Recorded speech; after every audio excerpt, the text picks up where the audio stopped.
একদিকে অভিনেত্রী স্বাগতার live together প্রসঙ্গে কথা বলা নিয়ে নেটিজেনরা নিচ্ছে মজা, কিন্তু এর মাঝে আবার নজর কাড়ল সানভিজ বাই তনির ওনার রুবায়েত ফাতিমা তনির একটা মন্তব্য। অভিনেত্রী স্বাগতা তার কাজের মধ্য দিয়ে সেই অর্থে প্রচুর আলোচনায় না থাকলেও সম্প্রতি তার বিয়ে নিয়ে একটা ইন্টারভিউতে যেই কথা বললেন ওটা নিয়ে হচ্ছে তোলপাড়। কাহিনী হলো, বছরের শুরুতে গত 24 জানুয়ারি প্রেমিক ও বন্ধু হাসান আজাদের সঙ্গে বিয়ের পিঁড়িতে বসেন অভিনেত্রী স্বাগতা। স্বাগতার স্বামীর পুরো নাম ডক্টর হাসান আজাদ।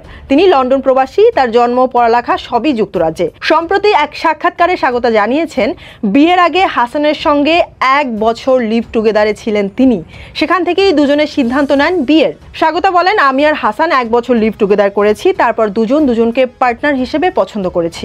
অভিনেত্রীর ভাষায় তাদের লিভ টুগেদারের সিদ্ধান্তে পরিবারের কোনো সমস্যা ছিল না। তিনি বলেন, আমরা যখন লিভ টুগেদার করেছি আমাদের দুজনের বাবা মায়ের পক্ষ থেকে কোনো সমস্যা ছিল না, এমনকি আমার ভাই বোনও বলেছে কেউ যুক্তরাজ্য থেকে চলে আসলো তুমি তাকে বিয়ে করে ফেললা, এরপর জীবনটা শেষ হয়ে গেল, তার চেয়ে ভালো একসঙ্গে থেকে দেখো সারা জীবন থাকতে পারবে কিনা, তারপর সিদ্ধান্ত নিও। স্বাগতা আরও বলেন, সমাজও আমাদের বিষয়টা মেনে নিয়েছে, প্রথমে একটু সময় নিয়েছে কিন্তু পরে বিষয়টা স্বাভাবিক হয়ে গেছে।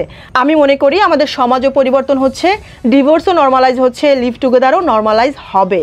তো আমার মনে হয় আমাদের সমাজও পরিবর্তন হচ্ছে, ডিভোর্স নর্মালাইজড হয়েছে, লিভ টুগেদারও নর্মালাইজ হচ্ছে এবং হবে ইনশাআল্লাহ। এখন স্বাগতা সরল মনে নিজের কথা তো বলে দিলেন, কিন্তু নেটিজেনরা তার কথা তো ভালোভাবে নিচ্ছেন না। বিশেষ করে তিনি যেভাবে লিভ টুগেদারকে নর্মালাইজ করার কথা বলেছে এটা নিয়ে অনেকেই শকড, অনেকেই কটূক্তি করছে, আবার কেউ মনে করছে সে মেবি ভাইরাল হওয়ার জন্য এমনভাবে কথাগুলো বলেছে। যদিও বা কারো মতে দুঃখজনক হলেও সত্যি আমাদের দেশে চুপে চুপে অনেকেই লিভ টুগেদারে থাকছে, বাট স্বাগতা আসলে সত্য কথা বলে ফেসে গেছে। কিন্তু এই লিভ টুগেদারকে নর্মালাইজ করা আসলে বাংলাদেশের মতো মুসলিম প্রধান দেশের জন্য মোটেও ঠিক হবে না।